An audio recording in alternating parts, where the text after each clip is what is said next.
Salut à tous, amis Blaugrana, j'espère que tout le monde va bien en ce samedi. Petite vidéo pour parler du ras-le-bol qui se passe dans le club en ce moment.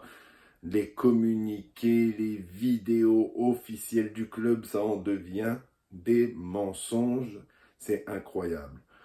Incroyable. Le Barça devait rejouer le 10 août au Camp Nou pour le Grand-Père face à l'équipe italienne de Como, l'équipe de Sergi Roberto, de Fabregas. Voilà, et bah, ça ne se jouera pas là-bas, ça se jouera au Johan Cruyff Arena, là où l'équipe B, où les filles jouent en ce moment, 6000 places.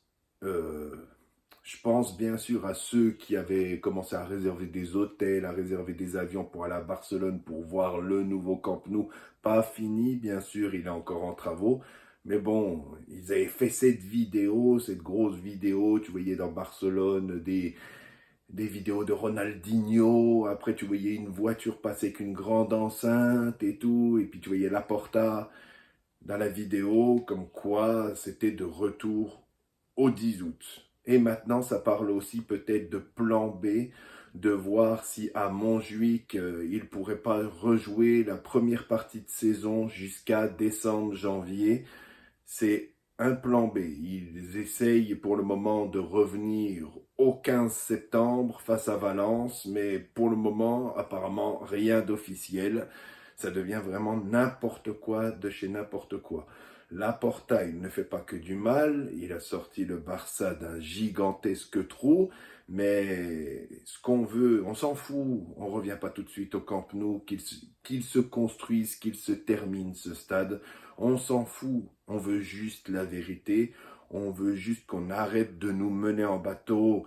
Il sort tout le temps des promesses comme il n'avait pas dit le nom, il n'avait pas dit Nico Williams arrivera, mais il avait dit on aura une recrue directe. Bon, c'est Bargy, personne n'attendait un joueur comme Bargy, on verra ce qu'il devient, on espère qu'il deviendra un grand joueur du Barça, mais nous on n'attend pas ça.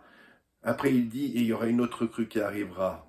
C'était Nico Williams. Il parlait de Nico Williams, il ne l'a pas dit. Très bonne communication, pas comme Deco qui a parlé en interview de Nico Williams, ça il aurait jamais dû le faire. Il a aussi un peu cassé le deal en parlant comme ça. Bilbao a été voir Tebas, après un bordel sans nom. Voilà, en Espagne c'est n'importe quoi. Mais Deco, je vais y venir après. Laporta a parlé de ça, a dit qu'il y aurait une deuxième recrue, qu'elle a arrivé d'ici peu. Et pour le moment, on n'a rien. C'est pareil. Voilà, qu'ils ne parlent pas, qu'ils ne disent rien. C'est ça, nous on veut. Il dit dès le début du mercato, oui, bon, le mercato, ça sera pas un truc de fou cette année. On va voir les occasions qu'on va avoir. Si on arrive à revenir au un pour un, euh, on n'est pas sûr de y être. Voilà, qu'ils disent les choses comme il faut, au lieu de tourner autour du pot tous les ans, de dire des choses, oui, il y a quelqu'un, on va faire venir des joueurs, oui, le un pour un va revenir, oui, ici, oui, là, on en a marre. Stop, on veut la vérité. On sait que Laporta, c'est un avocat, un politique, qu'il aime bien parler, qu'il aime bien promettre des choses, mais non, mais au bout d'un moment, ça ne passe plus. Bref, moi, à la base, je suis un fan de Laporta. À l'époque de son premier mandat, il avait un très bon bras droit, un très bon conseiller qui s'appelait Johan Cruyff. Il n'est plus là, paix à son âme, mais on voit que sans Johan Cruyff, c'est quand même beaucoup plus difficile. On voit qu'il lui manque quelqu'un de poids à côté de lui. On espère par la suite, il parle au mois d'août, peut-être de revoir le un par un. Flick mérite ça, mérite la vérité. Vu la saison dernière qu'il a faite avec nos joueurs, je pense qu'il mérite mieux que ça. Qu'il mérite deux, trois recrues, qu'il mérite de renforcer l'équipe. Maintenant, parlons de Deco. Deco, pour moi, il n'a aucune expérience. Il y a Bojan Krkic qui a eu son diplôme aussi. Ils vont le mettre avec lui. Je ne sais pas ce que ça va donner. Mais Deco, pour moi, il n'a aucune expérience de directeur sportif. Almani nous manque beaucoup. C'était un très bon directeur sportif. Voilà, dans la saga Nico Williams, comme je disais tout à l'heure, il a parlé en interview de Nico Williams. Il aurait jamais dû dire ce nom. Maintenant, après, bon, Nico Williams, on n'aurait peut-être pas pu l'inscrire. Comme Johan Garcia, on va peut-être pas pouvoir l'inscrire. J'y viens après aussi. Pour moi, Deco, il n'est pas l'homme de la situation. Dans ses interviews, il ne sait pas parler plus que ça. Il n'a pas les épaules et puis il n'arrive pas à attirer beaucoup de joueurs. Là, il a attiré Ronny Bargi, mais il est fan du Barça depuis tout petit. Les Arda Güler, il n'a pas réussi à les faire venir. Arda Güler aussi, le Real a posé beaucoup plus que le Barça sur le mercato. Mais il a été trop long aussi pour faire venir Arda Güler. Il y a eu Bergval qui est parti à Tottenham aussi. Des petits jeunes qui n'arrivent pas à faire venir. Donc des grosses recrues, ça risque d'être difficile. Il a fait venir à l'époque Rafinha, mais il était agent du joueur. C'était Almani à l'époque.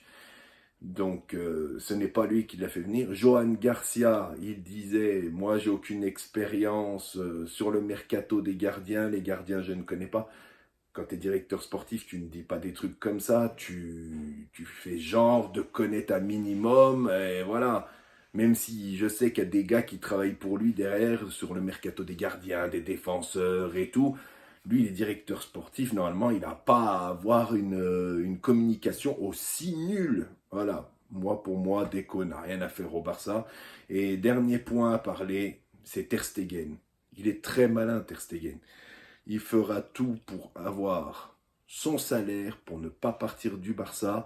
Il a dit apparemment qu'il avait un gros problème de dos, qu'il devait se faire opérer.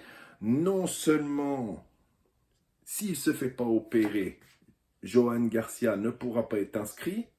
S'il se fait opérer, là, Johan Garcia peut être inscrit pour les 6 premiers mois, je crois, parce qu'il pourrait revenir qu'en 2026. Mais s'il se fait pas opérer, non seulement Johan Garcia ne peut pas être inscrit, et de deux, les autres équipes ne vont pas venir le recruter. Ils vont se dire quoi? Bah, Ter Stegen il a un problème de dos. S'il se fait mal, on le perd pour tant de mois. Voilà, on va pas aller recruter un gardien qui est à moitié cassé. Voilà. En juin, avec l'arrivée de Johan Garcia, et la saga Nico Williams, comme quoi il arrivait, on était tous hype, on se disait ouais c'est bon, cet été on va bien recruter, on va faire une très bonne équipe et tout. On commençait à kiffer, mais là c'est vraiment une issue mais pitoyable qui se dessine. Espérons que le mois d'août sera meilleur, mais là il n'y a aucune nouvelle. Deco veut Luis Diaz, le Bayern veut Luis Diaz, on n'a pas les sous. On va pas poser 80 à 100 millions sur Luis Diaz. Il y a Rashford qui fait du pied et des mains pour venir au Barça. Deco ne le regarde même pas, ne fait même pas attention à lui pour le moment. À voir ce qui va se passer en août. Je parle pour le moment, à cet instant précis. Voilà. Mais en tout cas, grand soutien à Flick qui ne mérite pas ça. N'hésitez pas à vous abonner à la chaîne. C'est Blogranino. Bonne journée à tous. Ciao.